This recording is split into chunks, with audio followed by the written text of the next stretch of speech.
Okay, so the second technology that I'd like to highlight uh, for this assignment is a bookmarking app called Diigo.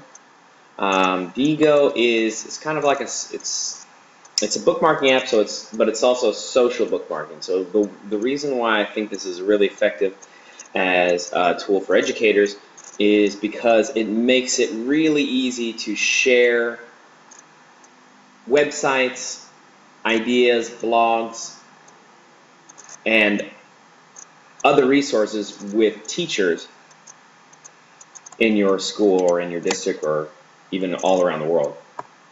All right, so I'm going to quickly run through how I've used Diigo and how it's really helped our school to kind of gather all the resources that we've been finding. The problem that we have had, and I'm sure is a problem that many other schools have had, is we had teachers coming up with really great ideas for, for teaching different uh, standards, or they were just coming up with really great ideas, and these ideas were not being saved. Sometimes they were written down, and we'd be able to find them. If you went through a folder or some sheet of paper where you could find it written down, but it was not easy and it wasn't consistent. So when I found Diigo, I I thought it'd be a really great way for us to share everything together and also keep it in the same place so that we could find it later. Alright, so I'm going to sign in with my password here so you can kind of see what it looks like, how it might be useful for your situation. Alright, so the first thing that you have is you have your own library where you keep all your bookmarks. And now when you're making a bookmark like this, it's pretty much the same as you would make a bookmark in your browser. It just saves it to this spot. One of the neat features is that you can tag each bookmark with different keywords that you think would help you find it in the future. So you can see some of mine here. We have a lot of alphabet resources. If I found there are so many resources online, center ideas and games and activities and all these things that we can find online. And whenever we find them, if we find it and it's related to the alphabet, I can just type that tag into the keywords, and then anyone that types in alphabet will be able to find these 60 resources right away. The second part I think that makes Diigo really, really effective is, well, what makes it effective for teachers is that you can create groups. So if you wanted to have a group of bookmarks for the entire school, and then have a second group for just a certain grade level or for a certain subject, and that way you can kind of make things a little bit easier for each separate group to find them. So this is the name of my group. It's very easy to manage the different members of each group, and it's really easy to bookmark new websites, and I'll show you how we do that. So one of the great things about this app is that there is a web app or a Chrome extension that you can use to quickly and easily bookmark new websites. So just as an example, one of the websites that I like to, or a blog that I like to get ideas from is Larry Ferlazzo's blog. And if you haven't seen this blog, it's for ESL teachers. It's really great.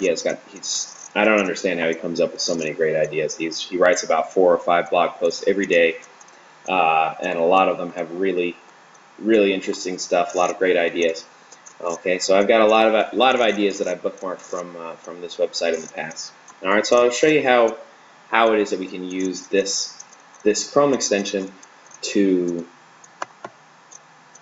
bookmark a new website. All right, so this will load up very quickly. Let's just go through here, see if we can find a pretty good example of something that I might have bookmarked in the past. All right. Okay.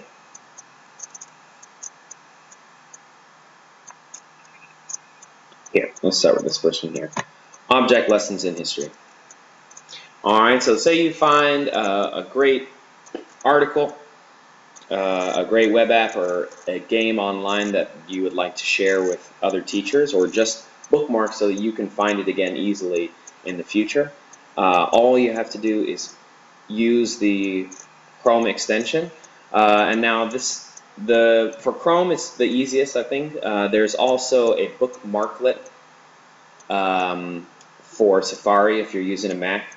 It's easiest with this Chrome extension, but it is possible to pretty easily save new websites. All right, so one of the cool things about this is you can take screenshots of the web app if you wanted to show a picture of what it is, so that if you're collaborating with other teachers, they can easily see what it is that you're bookmarking. There's also a read later feature if you don't have time to read the article right away.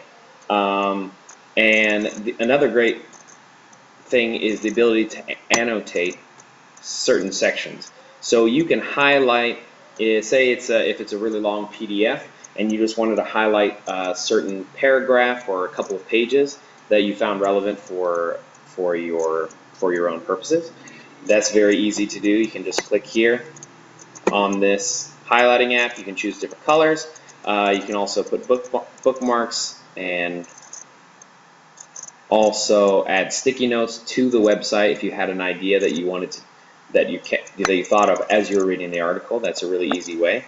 All right, so for example, if we wanted to highlight this, we just do that, and then when we go back to Diigo, this section will pop up under the small heading. So it'll say,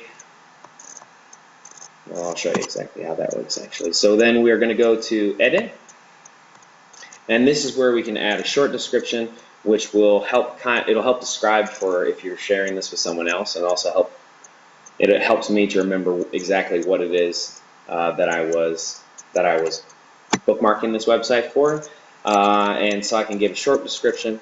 And this will also help for when I'm wanting to search for it later.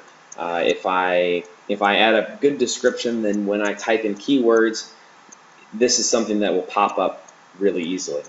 All right, so the other thing that helps is to be able to put in these tags. So the tags are really essential if you want to be able to find something later. You can't tell you how many times you find a great web app, a great article, and then you remember there was something you wanted to do with it, but it's just can't quite figure out exactly what that was about. By putting these tags, then I can just type in a really broad search, and this will pop up, from one of really quickly. Okay, so after you're done with that, it's really easy to share it to a group. The groups that you created, I have 2 groups here. This is my school, Matus, and if I share this with our group, it'll pop up. It'll go into our group bookmarks, and also most of the other teachers will get an email saying, either you can have it say once a week you get an email saying there are 10 new items in our group bookmarks, or you can get it immediately or once a day, or if you don't want to get those updates, then you don't necessarily have to. And this feature is one that's been really helpful for us, because then everyone is seeing, all of the teachers are seeing everything that other teachers are coming up with. They're being able to use the resources as they're being discovered, instead of having to wait for this information to be, disseminated throughout all the teachers. It's much easier this way, because just immediately you know what everyone else has been working on. And it's also really nice because it motivates teachers. When I see another teacher find several great resources, it makes me want to go get out there and find some good stuff too. Another feature is being able to add it to a list. So if you are working together to find say you're working on a project with another teacher, and you just wanted to put all that stuff in a certain section, that's really easy to do. So for collaborating with other teachers, finding resources, it's really fantastic. So far, I haven't really used it too much with my own students, but I think it also has a lot of potential as a way to for the students to collaborate on research projects or other projects that they're working on, because they can collect all the things that they are finding, and they can all be collected into one spot. All right. So that is pretty much how Diigo works. I'm thinking that it's a really great resource for teachers that are interested in collaborating, which we all know is such an important part about professional development. I think that it also has a lot of potential for individual classrooms, although that's not something that I have looked into too much. All right. Well, I hope that helped you get a quick introduction of that of Diigo, and that you have a good idea about how it can be useful for your own situation. Thanks.